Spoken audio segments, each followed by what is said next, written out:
Hi welcome to life line. ఈ రోజు TV nine స్టూడియోలో ఉన్నారు డాక్టర్ శృతి ఫ్రమ్ 49. ఈ రోజు లైఫ్ లైన్లో మనం డిస్కస్ చేయబోతున్నాం ఇన్ఫర్టిలిటీకి సంబంధించి తెలుసుకోబోతున్నాం. ఇన్ఫర్టిలిటీకి ఐవీఎఫ్ ఐఓఐ ఎంతవరకు హెల్ప్ అవుతుంది, అలాగే 49లో ఎలాంటి లేటెస్ట్ అడ్వాన్స్డ్ ట్రీట్మెంట్స్ ఉన్నాయో డాక్టర్ శృతి గారిని అడిగి తెలుసుకుందాం. మీరు కూడా డాక్టర్ గారితో మాట్లాడాలనుకుంటే టీవీ నైన్ స్క్రీన్ మీద డిస్ప్లే అవుతున్న నెంబర్స్కి కాల్ చేసి డాక్టర్ గారితో మాట్లాడి సొల్యూషన్స్ తెలుసుకోవచ్చు అండ్ మీ ప్రాబ్లమ్స్ అన్ని సార్ట్అవుట్ చేసుకునే ప్రయత్నం చేయవచ్చు. హాయ్ డాక్టర్ గారు, వెల్కమ్ టు ఆ స్టూడియో. Thank you. డాక్టర్ గారు, ఇన్ఫర్టిలిటీ గురించి ఈ మధ్యకాలంలో చాలా ఎక్కువగా వింటున్నాం. చాలా ఇయర్స్ నుంచి వెయిట్ చేస్తున్న వాళ్ళు ఐఓఐకి వెళ్ళాలా వద్దా అనే సందిగ్ధంలో పడిపోతుంటారు. ఇలాంటి వాళ్ళకి మీరు ఏం చెప్తారు? సో ఈ కపుల్స్ ఏంటంటే అండి, మనం ఏదైనా న్యూ టర్మినాలజీ అటాచ్ చేయగానే లైక్ ఐయుఐ ఆర్ ఐవీఎఫ్ అని అనగానే దే విల్ థింక్ అదేదో పెద్ద అడ్వాన్స్డ్ టెక్నిక్, దీంట్లో ఏదైనా ఆర్టిఫిషియల్ది మిక్స్ చేస్తారు, మా గ్యామెట్స్ ఉంటాయా, మా స్పర్మ్ ఉంటుందా, మా ఇది ఉంటుందా అని చాలా డౌట్స్ ఉంటాయి అనమాట. సో వీళ్ళకి సైంటిఫికల్గా కాకుండా వాళ్ళకి అర్థమయ్యే భాషలో కూర్చోబెట్టి అసలు ఆ పద్ధతి అంటే ఏంటి, మీకు ఎందుకు అవసరము, ఐయుఐ అనేది చాలా బేసిక్ ప్రాసెస్ అనమాట. So husband sperm sample wife గర్భాశయంలో కరెక్ట్ టైంకి ఎగ్ రిలీజ్ అయిన టైంకి మనం డిపాజిట్ చేస్తే దాన్ని ఐయుఐ అంటారు. న్యాచురల్గా జరిగే ప్రాసెసే, కాకపోతే కొంచెం డాక్టర్స్ హెల్ప్ ద్వారా బెస్ట్ స్పర్మ్ వేయడానికి మనం ట్రై చేస్తాం. సో దీన్ని ఐయుఐ అంటాం అంతే. సో ఇది ఎవరెవరికి మనం చేయాలి అనుకుంటాం ఐయుఐ అని అనుకుంటే కనుక, కపుల్స్ ఉంటారు, న్యాచురల్గా ట్రై చేస్తున్నారు, మ్యారేజ్ అయ్యి 1 year అవుతుంది, 2 years అవుతుంది, రెగ్యులర్గా ట్రీట్మెంట్స్కి వెళ్తున్నారు, టాబ్లెట్స్ తీసుకుంటున్నారు, బట్ స్టిల్ ఎగ్ రిలీజ్ అవుతోంది కానీ కన్సీవ్ అవ్వట్లేదు, సో ప్రెగ్నెన్సీ కూడా రావట్లేదు. మేబీ స్పర్మ్ అండ్ ఎగ్ సరిగ్గా కలవట్లేదేమో, అన్నీ బాగున్నాయి, స్పర్మ్ కౌంట్ బాగుంది, ఎగ్ కూడా బాగుంది, ట్యూబ్స్ కూడా చెక్ చేసుకున్నారు, బట్ అవ్వట్లేదు అంటే అన్ఎక్స్ప్లెయిన్డ్ ఇన్ఫర్టిలిటీ అంటారనమాట. సో ఇలాంటి అన్ఎక్స్ప్లెయిన్డ్ ఇన్ఫర్టిలిటీ వాళ్ళల్లో కొంతవరకు ఐయుఐ డెఫినెట్లీ హెల్ప్ చేస్తుందండి. So success rate of IUI will be from 15 to 20% దాకా ఐయుఐ సక్సెస్ రేట్ ఉంటుంది అనమాట. సో న్యాచురల్గా కన్సీవ్ అయ్యే వాళ్ళు ఒకవేళ వాళ్ళ స్టెప్స్ అన్ని ఫెయిల్ అయితే కనుక డెఫినెట్లీ ఐయుఐ మీకు హెల్ప్ చేయొచ్చు. అండ్ ఇది ఖచ్చితంగా ఒక పెద్ద ప్రొసీజర్ కాదండి, దీంట్లో ఏ ఆర్టిఫిషియల్ థింగ్స్ వాడరు. ఎవ్రీథింగ్ మీ కన్సెంట్ తీసుకొని కపుల్ని కూర్చోబెట్టి మీకు ఇది చేస్తారు అని ఎవ్రీథింగ్ ట్రాన్స్పరెంట్గా ఎక్స్ప్లెయిన్ చేస్తారు. సో మీ గ్యామెట్స్ ఎప్పుడు కలెక్ట్ చేస్తారు, ఎలా ప్రాసెస్ చేస్తారు, ఎప్పుడు వేస్తారు అన్నీ కూడా ఎక్స్ప్లెయిన్ చేసి క్లియర్గా చేస్తారనమాట. So IUI is very basic treatment. న్యాచురల్గా అవ్వనప్పుడు దీనికి 100% మీరు ఆప్ట్ చేయొచ్చు. Yes sir. డాక్టర్ గారు, జనరల్గా ఇన్ఫర్టిలిటీతో సఫర్ అవుతున్న వాళ్ళు వైఫ్ అండ్ హస్బెండ్ డాక్టర్ని ఎప్పుడు మీట్ అవ్వాలంటారు? మ్యారేజ్ అయిన తర్వాత ఎన్ని మంత్స్ ఆర్ ఎన్ని ఇయర్స్ తర్వాత, లైక్ ఏజ్ ఫ్యాక్టర్ని బట్టి వెయిట్ చేసి వెళ్ళాలంటారా? లైక్ 20sలో ఉన్న వాళ్ళు ఒక 1 year, 30sలో ఉన్న వాళ్ళు 6 months, 40sలో ఉన్న వాళ్ళు వెంటనే, ఇలా ఎప్పుడు వెళ్ళాలంటారు? చాలా మందికి చాలా డౌట్స్ ఉంటాయి ఇలా ఇన్ఫర్టిలిటీ విషయంలో, దాని గురించి క్లారిటీ ఇస్తారా?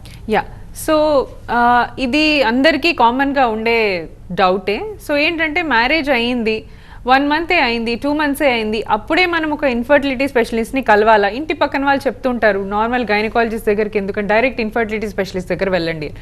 So what I will say is, marriage అయిన తర్వాత కంప్లీట్ 12 months మీరు న్యాచురల్గా ట్రై చేసుకోవచ్చు అండి. If your age is below 30, wife age కనుక 30 years లోపు ఉన్నారు అండ్ మీకు మ్యారేజ్ అయ్యి ఇంకా జస్ట్ 1 year అవుతోంది, 1 year లోపు మీరు ఆ కంప్లీట్ మ్యారేజ్ అయిన తర్వాత 12 months 12 cycles మీరు న్యాచురల్గా ట్రై చేసుకోవచ్చండి. ఓన్లీ ఆఫ్టర్ 12 months మీరు ప్రాపర్గా అంటే without using any contraceptive methods, అంటే కాండమ్స్ లేకుండా, పిల్స్ వాడకుండా, కంటిన్యూస్ ఇంటర్కోర్స్లో ఉంటూ, రెగ్యులర్ పీరియడ్స్ వస్తూ అమ్మాయికి అండ్ అబ్బాయి కూడా సెక్షువల్ ఎరెక్షన్ కానీ ఎజాక్యులేషన్ కానీ ఏ ప్రాబ్లమ్స్ లేకుండా ప్రాపర్గా ఉన్న కపుల్ అయితే ఒక 12 months పాటు మీరు ట్రై చేసుకోవచ్చండి.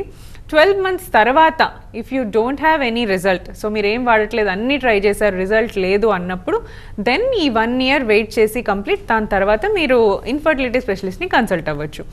బట్ మీకు మ్యారేజ్ 35 yearsకి అయిందనుకోండి, సో 35 అంటే లిటిల్ అడ్వాన్స్డ్ ఏజ్ అనమాట. సో 35 years అయింది అంటే ఎగ్ నెంబర్స్ కొంచెం తగ్గుతాయి, ఎగ్ క్వాలిటీ కొద్దిగా డ్రాప్ అవుతూ ఉంటుంది. సో వీళ్ళని కూడా మీరు 1 year వెయిట్ చేసి రండి అని చెప్పడానికి లేదనమాట. Why? Because they don't have so much of time. Egg reserve అనేది డ్రాప్ అవ్వడం స్టార్ట్ అవుతూ ఉంటుంది ఆఫ్టర్ 35. సో ర్యాపిడ్గా ఎగ్ నెంబర్స్ అని పడిపోతూ ఉంటాయి. సో వీళ్ళకి only maybe 4 to 6 months of time మనం ఇస్తాం. సో ఈ 6 monthsలో కూడా ఈ 35 ఏజ్ ఉన్న వాళ్ళు కన్సీవ్ కాకపోతే 6 monthsకే రమ్మని చెప్తామన్నమాట. సో 30 years వాళ్ళకి, 30 years లోపు ఉన్న వాళ్ళకి 1 year టైం ఇస్తాము. 35 years తర్వాత మ్యారేజ్ అయి ఉంటే కనుక మీకు ఒక 6 months దాకా టైం ఇస్తామండి. అండ్ అలాగే కొంతమంది లేట్ మ్యారేజెస్ వాట్ ఎవర్ రీజన్స్కి 40 yearsకి కూడా మ్యారేజెస్ చేసుకుంటున్నారు 39-40. సో వీళ్ళకి కూడా 6 months టైం అంటే డెఫినెట్లీ వీళ్ళకి ఆ టైం పీరియడ్ ఉండదు, because there egg reserve is already low. Already మీకు ఎగ్ నెంబర్స్ తక్కువ ఉన్నాయి at the age of 40 and your egg quality is also very very poor. So మీరు ఎంత ఫాస్ట్గా అయితే అంత ఫాస్ట్గా కన్సీవ్ అవ్వటం ఇంపార్టెంట్. సో 40 years వాళ్ళు just 1 month or 2 months try చేసి ఇమీడియట్గా డాక్టర్ని అప్రోచ్ అవుతే you can see the best results. Yes sir. Doctor గారు, జనరల్గా ఇన్ఫర్టిలిటీకి మెయిన్ కాజెస్ ఏమనుకోవచ్చు? ఎస్పెషల్గా మాట్లాడుకుంటే మేల్ ఇన్ఫర్టిలిటీలో ఎలాంటి ప్రాబ్లమ్స్ మీరు ఎక్కువగా చూస్తుంటారు? యా, సో మేల్ ఇన్ఫర్టిలిటీకి దే ఆర్ మల్టిపుల్ కాజెస్ అండి. టెస్టిస్లో ఏమైనా ప్రాబ్లం ఉండి రాకపోవచ్చు. తర్వాత బ్రెయిన్లో ఉన్న పిట్యూటరీ హార్మోన్స్ అంటే హార్మోనే సరిగ్గా ప్రొడ్యూస్ అవ్వకుండా దానివల్ల మీకు స్పర్మ్ సరిగ్గా రాకపోవడం ఇట్లా అవుతుండొచ్చు. లేదా టెస్టిస్ నుంచి ప్రొడ్యూస్ అయ్యే స్పర్మ్ బయటికి వచ్చే దారిలో ఏదైనా అబ్స్ట్రక్షన్ వచ్చినా, చిన్న ఇన్ఫెక్షన్స్ వచ్చినా దీనివల్ల కూడా మీకు స్పర్మ్స్ అనేవి తక్కువగా కనపడవచ్చు అనమాట. సో మోస్ట్లీ మేల్స్ మనకు కనపడేది ఏంటంటే మనం స్పర్మ్ అనాలిసిస్లో చూస్తూ ఉంటాం. వాళ్ళకి అసలు సిమ్టమ్స్ ఏమీ ఉండవండి, they are absolutely normal. Intercourse చేసేటప్పుడు ఏం ప్రాబ్లం ఉండదు, అలాగే ఏమి సిమ్టమ్ ఉండదు, వాప్ ఏం కనిపించదు, ఇన్ఫెక్షన్ ఏం ఉండదు, బట్ స్పర్మ్ కౌంట్ లో ఉంటుంది. వీళ్ళనే చాలా కామన్గా చూస్తున్నాం. So this is occupational causes ఎక్కువ ఉన్నాయి. అంటే ఫర్ ఎగ్జాంపుల్ ఈ లైటింగ్ డిపార్ట్మెంట్, ఎలక్ట్రికల్ డిపార్ట్మెంట్స్, తర్వాత కోల్ మైన్స్లో వర్క్ చేసేవాళ్ళు, సాఫ్ట్వేర్, రేడియేషన్ ఎక్కువ ఉన్న ప్లేస్లో వర్క్ చేసే మేల్స్లో అన్ఎక్స్ప్లెయిన్గానే కౌంట్ అండ్ మొటిలిటీ తగ్గుతుందన్నమాట. బికాజ్ ఈ గ్రోయింగ్, ఈ స్పర్మ్స్ అనేవి very very delicate thing, gametes are very sensitive. So కొంచెం రేడియేషన్ ఉన్నా స్పర్మ్ కౌంట్ కానీ మొటిలిటీ తగ్గే ఛాన్సెస్ చాలా ఉంటాయి. సో ఇవి కాకుండా ఇండియాలో next common thing is infections. So infections ఇంటర్కోర్స్లో పార్టిసిపేట్ చేయడం వల్ల ఒకళ్ళ నుంచి ఒకళ్ళకి రావటము, ఈ ఇన్ఫెక్షన్ కాస్త టెస్టికల్స్ దాకా వెళ్ళి స్పర్మ్ని డిస్ట్రాయ్ చేయటము. సో ఇవన్నీ కూడా మోస్ట్ కామన్ రీజన్స్గా చూస్తున్నాం అనమాట మన మేల్స్లో. డాక్టర్ గారు, ఫెలోపియన్ ట్యూబ్స్ బ్లాకేజ్, డ్యామేజ్ కూడా ఇన్ఫర్టిలిటీకి ఒక రీజన్ అనుకోవచ్చా? ఎస్, డెఫినెట్లీ అండి. ఫెలోపియన్ ట్యూబ్స్ బ్లాకేజ్ అనేది it's a very big problem actually. Because tubes block అయ్యాయి అనుకోండి, ఇంకా వీళ్ళకి న్యాచురల్గా ప్రెగ్నెన్సీ వచ్చే chances are very low. So ఎందుకు అంటే ఫెలోపియన్ ట్యూబ్లోనే the actual fertilization, actual baby తయారయ్యేది ట్యూబ్లో. అందరూ గర్భసంచిలో బేబీ ఉంటుంది కదా అనుకుంటారు, బట్ నో, ఫెలోపియన్ ట్యూబ్లోనే ఫస్ట్ బేబీ ఫామ్ అవుతుంది. That is a babies first home. So tube హెల్తీగా ఉండడం చాలా ఇంపార్టెంట్ అనమాట. ట్యూబ్స్ బ్లాక్ అయ్యాయి అనుకోండి, స్పర్మ్ అండ్ ఎగ్ మీట్ అయ్యేది ట్యూబ్లో. That is a bridge, connecting bridge between the sperm and egg. So ఆ బ్రిడ్జే బ్రేక్ అయిపోతే రెండు ఎలా కలుస్తాయి? సో అలానే ట్యూబల్ బ్లాక్స్ ఉన్న వాళ్ళకి న్యాచురల్గా ప్రెగ్నెన్సీ కొద్దిగా డిఫికల్ట్ అవుతుందండి. This is where IVF comes in to picture. So when lady has bilateral అంటే రెండు సైడ్స్ ట్యూబ్స్ బ్లాక్ ఉంది అని కన్ఫర్మేషన్ ఉంటే కనుక there treatment of option will be IVF ICSI. Yes doctor గారు, ప్రైమరీ ఇన్ఫర్టిలిటీలో ఎక్కువగా మనం చాలా వరకు చూస్తుంటాం, లైక్ రికరెంట్ అబార్షన్స్ అవుతున్నాయని చెప్తుంటారు, లేదంటే మాకు అసలు ప్రెగ్నెన్సీ అందట్లేదని చెప్తుంటారు. ఇలా రకరకాలుగా చెప్తుంటారు. చాలా ఇయర్స్ అవుతుంది మ్యారేజ్, 5 years 10 years అవుతుంది, IVFకి వెళ్ళాలా, IUIకి వెళ్ళాలా అని కూడా చెప్తుంటారు. అండ్ కొంతమందిలో సెకండరీ ఇన్ఫర్టిలిటీలో ఇలాంటి ప్రాబ్లమ్స్ చూస్తుంటాం. జనరల్గా ఫస్ట్ ప్రెగ్నెన్సీ నార్మల్గా వచ్చినప్పుడు సెకండ్ ప్రెగ్నెన్సీకి ఎలాంటి ప్రాబ్లమ్స్ ఎదుర్కొంటారంటున్నారు? యా, సో అందరు ఏంటంటే ఫస్ట్ ప్రెగ్నెన్సీ వచ్చింది, అంతా బాగానే ఉంది, అర్లీగా ఇమీడియట్గా మ్యారేజ్ తర్వాతే వాళ్ళు కన్సీవ్ అయిపోయారు, సో ఫస్ట్ ప్రెగ్నెన్సీ హెల్తీగా ఉంది, ఓకే. బట్ ఈ సెకండ్ టైం ప్రెగ్నెన్సీ రావడానికి కొంతమందికి డిఫికల్టీ ఉంటుందండి. ఎందుకు అంటే వీళ్ళు జనరలీ ఫస్ట్ ప్రెగ్నెన్సీలో కొద్దిగా రిలాక్స్ అయిపోతారు. అంటే ఎక్కువ ఫీడింగ్కి కాన్సన్ట్రేట్ చేసి ఎక్కువ ఫుడ్ ఇంటేక్ తీసుకోవడము అండ్ కొద్దిగా ఎక్సర్సైజ్ ఇవన్నీ మానేసి బాగా రిలాక్స్ అయిపోవటం వల్ల బాడీలో మెటబాలిజం తగ్గిపోతుంది. అన్నెసరీ థైరాయిడ్ ప్రాబ్లమ్ స్టార్ట్ అవుతుంది, మెల్లిగా PCOD ప్రాబ్లమ్ స్టార్ట్ అవుతుంది. ఎవరైతే సెడెంటరీ లైఫ్ స్టైల్గా ఉంటారో, అంటే ఫర్ ఎగ్జాంపుల్ ఎక్కువ ఈ కూర్చొని చేసే జాబ్స్ ఉన్న వాళ్ళు ఎక్కువగా అటు ఇటు తిరగరు అనమాట. So they don't have high metabolism in their body. అలా ఉన్నప్పుడు హార్మోన్స్ అన్నీ కూడా డల్ అయ్యి PCOD, థైరాయిడ్ ఇవన్నీ స్టార్ట్ అవుతాయి. ఫస్ట్ ప్రెగ్నెన్సీకి she will be fit, but second pregnancy టైంకి వచ్చేసరికి she may become obese. So already కొంచెం వెయిట్ పుట్ ఆన్ అయ్యి ఇవన్నీ ఉండేసరికి వీళ్ళకి సెకండ్ ప్రెగ్నెన్సీ కన్సీవ్ అవ్వడానికి డిఫికల్టీస్ వస్తాయి. అండ్ ఇంకొకటి సెకండ్ టైం ఏదైనా ట్యూబ్ బ్లాక్ అవ్వచ్చు, ఫస్ట్ ప్రెగ్నెన్సీ తర్వాత ఇన్ఫెక్షన్ అయ్యి లేదా అబార్ట్ అయిన తర్వాత కూడా ఒక్కొక్కసారి ట్యూబ్స్ బ్లాకేజ్ అవ్వచ్చు. సో ఇవన్నీ ఫస్ట్ ప్రెగ్నెన్సీలో ఏమీ లేకుండా తర్వాత ఈ ఇన్ఫెక్షన్ వచ్చినా, తర్వాత ట్యూబల్ బ్లాకేజ్ ఏర్పడిన, తర్వాత థైరాయిడ్ ప్రాబ్లమ్స్ వచ్చినా, ఇవన్నీ acquired problems after the first pregnancy. So ఇలాంటి వాళ్ళలో మనం సెకండరీ ఇన్ఫర్టిలిటీ చూడొచ్చు. డాక్టర్ గారు కాలర్ లైన్లో ఉన్నారు. శ్రీనివాస్ గారు, ప్రాబ్లం ఏంటో చెప్పండి.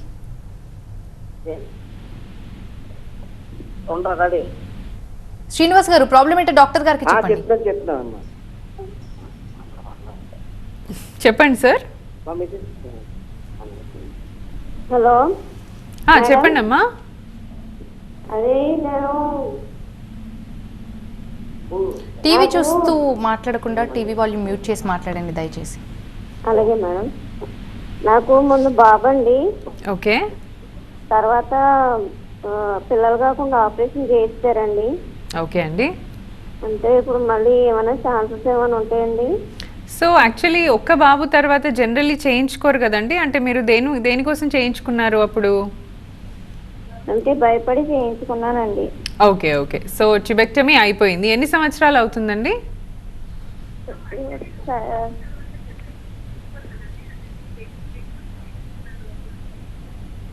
అంటే నాకు భయం వేసి చేయించుకున్నానని చెప్తున్నాను. No problem. ఇప్పుడు సంవత్సరం అంటే 3 సంవత్సరాలు అయిందండి. Okay okay. సో ట్యూబెక్టమీ అయిపోయింది కాబట్టి మీకు న్యాచురల్గా కన్సీవ్ అయ్యే అవకాశం కొంచెం రేర్ అండి.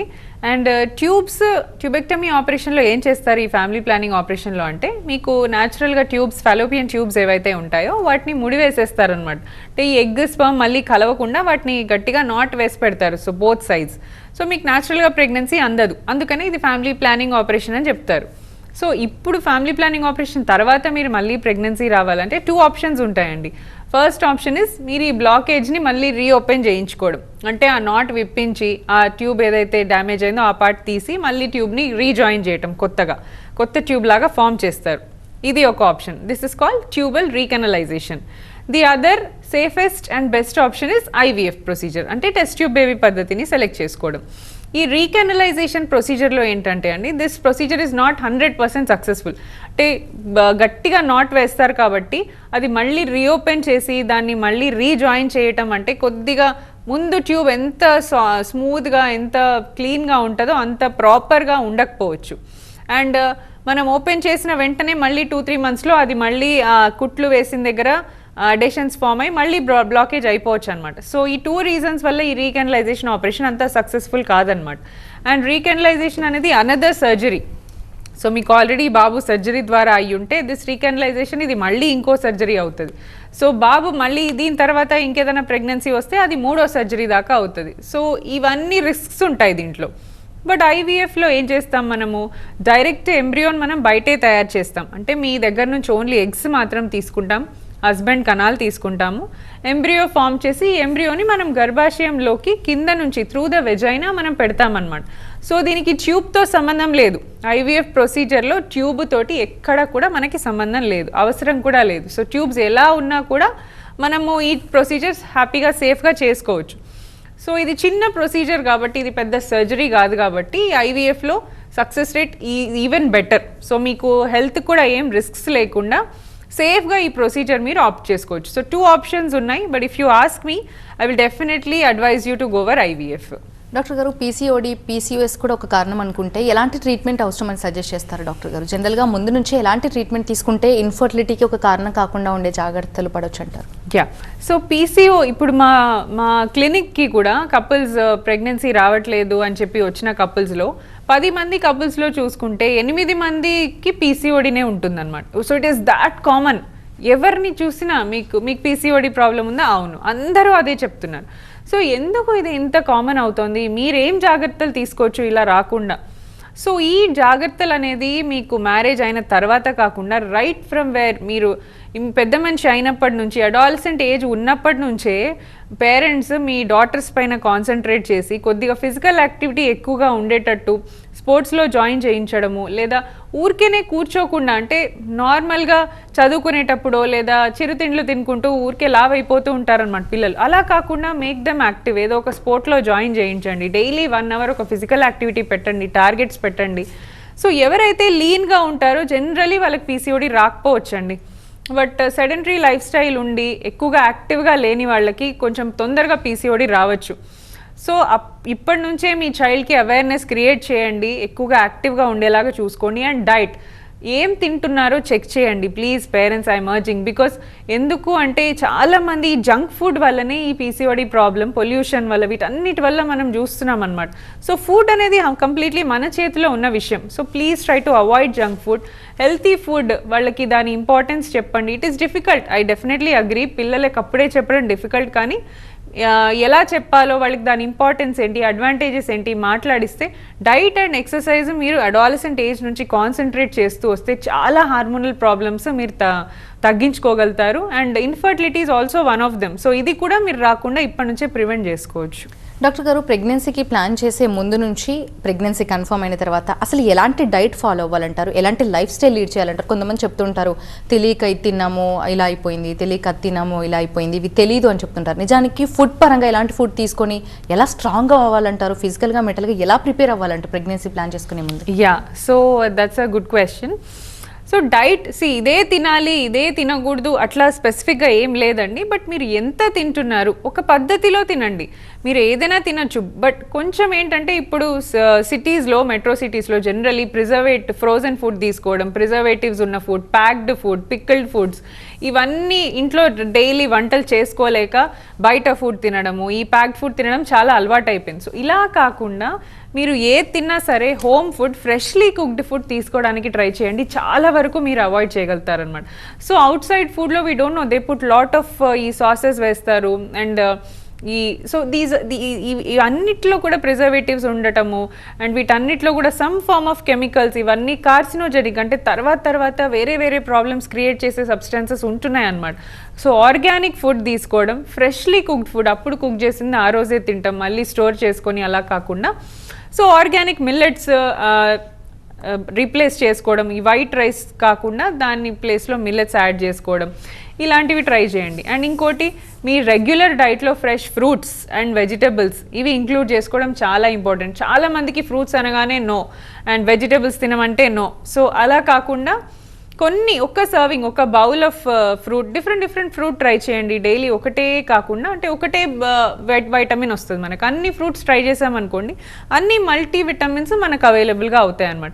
So fruits, veggies important. And do not forget dry fruits. So ఈ డ్రై ఫ్రూట్స్, ఈ సీడ్స్, వీటన్నిటిలో కూడా lot of omega-3 fatty acids and ఇవన్నీ మెగ్నీషియం, ఇవన్నీ చాలా రిచ్గా ఉంటాయి అన్నమాట. సో ఇవన్నీ బాడీలో అన్ని ఆర్గన్స్తో పాటు రిప్రొడక్షన్ అంటే ఫర్టిలిటీకి కావాల్సిన ఫ్యాటీ యాసిడ్స్ కూడా చాలా మనకు అవైలబుల్గా దొరుకుతాయి.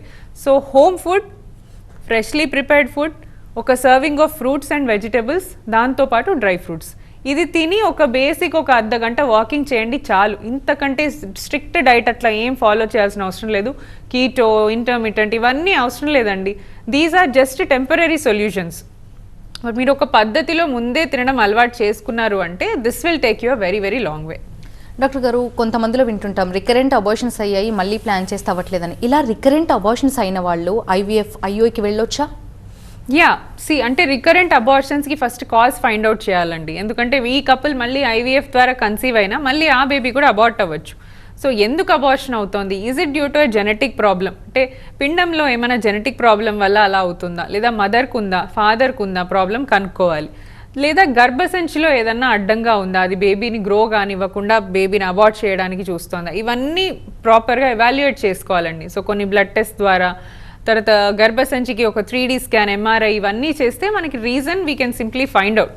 సో రీజన్ ఫైండ్ అవుట్ చేసిన తర్వాత మనకి న్యాచురల్గా కూడా వీళ్ళు ట్రై చేయొచ్చు అండి. బికాస్ మనకి రీజన్ దొరికింది కాబట్టి దానికి తగ్గ మెడికేషన్ మనం పెడతాం. సో ఆ మెడికేషన్తో పాటు ట్రై చేస్తే అబార్షన్ ప్రివెంట్ అవ్వచ్చు.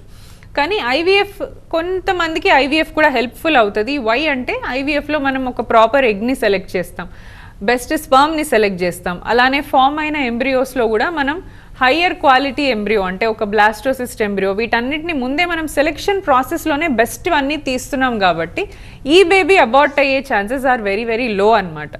సో IVF కొంతవరకు డెఫినెట్లీ మీకు హెల్ప్ చేస్తుంది. But before that you need to find out the cause of the abortion. చాలా కేసెస్లో మనకు కాజ్ కూడా దొరకదు. సో అలాంటప్పుడు మెడికేషన్స్ ఏవైతే బెస్ట్ పాసిబుల్ మెడికేషన్స్ ఉన్నాయో అన్నీ మీకు యాడ్ చేసి దెన్ ప్రెగ్నెన్సీ ప్లాన్ చేసుకుంటే మళ్ళీ అలా అవ్వకుండా చూసుకోవచ్చు. డాక్టర్ గారు, జనరల్గా సెమిన్ అనాలిసిస్ తక్కువగా ఉండి లైక్ ఈ ప్రాబ్లమ్స్తో కూడా చాలామంది సఫర్ అవుతుంటారు. అలాంటి మేల్ ఇన్ఫర్టిలిటీతో సఫర్ అవుతున్న వాళ్ళు డాక్టర్ని ఎప్పుడు కన్సల్ట్ అవ్వాలి అండ్ వాళ్ళకి ఎలాంటి ట్రీట్మెంట్ అవసరం డాక్టర్ గారు? 49లో మేల్ ఇన్ఫర్టిలిటీకి ఎలాంటి ట్రీట్మెంట్స్ ఉన్నాయి? So male infertility is definitely becoming higher these days. ముందుగా చూసుకుంటే ఫీమేల్స్ ప్రాబ్లమ్సే ఎక్కువగా ఉండేవి. 70%, 80% ఫీమేల్సే కారణం అయ్యేవారు. బట్ రీసెంట్ సర్వే, రీసెంట్ స్టడీస్లో తెలిసింది ఏంటంటే males are increasing nowadays. So male ప్రాబ్లమ్సే ఎక్కువగా ఉంటున్నాయి. సో నవడేస్ ఎవరు వస్తున్నారంటే మా దగ్గర రిపోర్ట్స్ తీసుకొని లో స్పర్మ్ కౌంట్, లో మోటిలిటీ, తర్వాత 0 స్పర్మ్ కౌంట్, లేదా 1 or 2 స్పర్మ్స్, అకేషనల్ స్పర్మ్స్ అంటూ ఉంటారన్నమాట. సో ఇలాంటి రకరకాల రిపోర్ట్స్తో వస్తున్నారు. సో ఇది ఎందుకు కామన్ అవుతోంది అనే దాన్ని we have already discuss. So beat environmental pollution, beat your work stress, లేదా మీ హ్యాబిట్స్ కానివ్వండి, ఇవన్నీ రీజన్స్ ఉండొచ్చు మీ దీనికి. సో మనకి ట్రీట్మెంట్స్ ఏమేమి అవైలబుల్గా ఉన్నాయని మాట్లాడితే కనుక we'll start with basic anti oxidant treatment అండి. రాగానే మీకు స్పర్మ్ కౌంట్లో ఉంది, చలో హై ట్రీట్మెంట్ చేసేద్దాం. No, it's not like that. Why it is happening, is it curable or not? అంటే మెడికేషన్ పెట్టి, యాంటీబయాటిక్స్ పెట్టి, యాంటీ ఆక్సిడెంట్స్ పెడితే ఇంప్రూవ్మెంట్ ఉందా లేదా? 2 to 3 months టైం తీసుకోవచ్చు. If they are a young couple, they have lot of time, వాళ్ళ వైఫ్కి egg reserve బాగానే ఉంది అన్నప్పుడు మనం హస్బెండ్ని ఒక 2 to 3 months యాంటీ ఆక్సిడెంట్స్ మీద, ఒక ప్రాపర్ డైట్ అండ్ ఎక్సర్సైజ్ మీద పెట్టి then will repeat the sample ఒక 3 months తర్వాత. If the sample is improving, మంచిగా ఉంది అంటే they can conceive naturally. So no problem. But sample అలానే ఇంకా కన్సిస్టెంట్లీ లోగా ఉంది, స్పర్మ్ కౌంట్ ఇంకా ఫాల్ అవుతుంది అన్న వాళ్ళు we need to take a step. So first step will be IUI. So IUI అనే ట్రీట్మెంట్ జనరలీ మేల్ సబ్ఫర్టిలిటీకి బాగా హెల్ప్ చేస్తుంది. అంటే ఆలిగోస్పర్మియా, నార్మల్గా ఉండాల్సిన స్పర్మ్ కౌంట్ కాకుండా కొద్దిగా తక్కువ sperm counts, border line sperm counts ఉన్న వాళ్ళు IUIకి ట్రై చేసుకోవచ్చండి. సో ఇది ఫస్ట్ ట్రీట్మెంట్. అండ్ అది కాకుండా next very very low sperm count, అంటే సివియర్ ఆలిగో అస్సెనోటెరటోస్పర్మియా అంటారు. సో వెరీ సివియర్ లో ఉంటే వీళ్ళకి IVF అనే పద్ధతి బాగుంటుంది. అలాగే DNA ఫ్రాగ్మెంటేషన్ బాగా ఎక్కువగా ఉన్నా, వేరే ఇంకేమైనా ప్రాబ్లమ్స్ ఉన్నా ICSI అనే పద్ధతి చేస్తాం. సో స్పర్మ్ సెలెక్షన్ టెక్నిక్స్ కూడా చాలా అడ్వాన్స్డ్గా ఉన్నాయి. Like we have microfluidics and max. So వీటన్నిటిలో కూడా మనం ఉన్న స్పర్మ్లో బెస్ట్ స్పర్మ్ సెలెక్ట్ చేయడానికి ఇవన్నీ హెల్ప్ చేస్తాయి అన్నమాట. సో దీస్ ఆల్ టెక్నిక్స్ ఉంటాయి. అండ్ 0 స్పర్మ్ కౌంట్తో ఉన్న వాళ్ళకు కూడా we have a technique call TESA అనే ప్రొసీజర్లో డైరెక్ట్ టెస్టిస్ నుంచే మనం స్పర్మ్ తీయడం జరుగుతుంది. బికాస్ టెస్టిస్ ప్రొడ్యూస్ అయ్యేది, స్పర్మ్ ప్రొడ్యూస్ అయ్యేది టెస్టిస్లో. సో అక్కడి నుంచి ట్రావెల్ చేసి పెనిస్ ద్వారా బయటికి రిలీజ్ అవుతుంది. సో వాళ్ళకి రిలీజ్ అవ్వట్లేదు, 0 ఉంది కాబట్టి మనం డైరెక్ట్ టెస్టిస్ నుంచి స్పర్మ్ తీస్తామన్నమాట. So this is called TESA. So TESA, micro TESA, ఇవన్నీ ప్రొసీజర్స్ ఉన్నాయి. So whatever problems the males may come, we have treatment for that. Thank you, Dr. Garu. Thanks for being here. ఇది వాటి life line. చూస్తూనే ఉండండి TV9.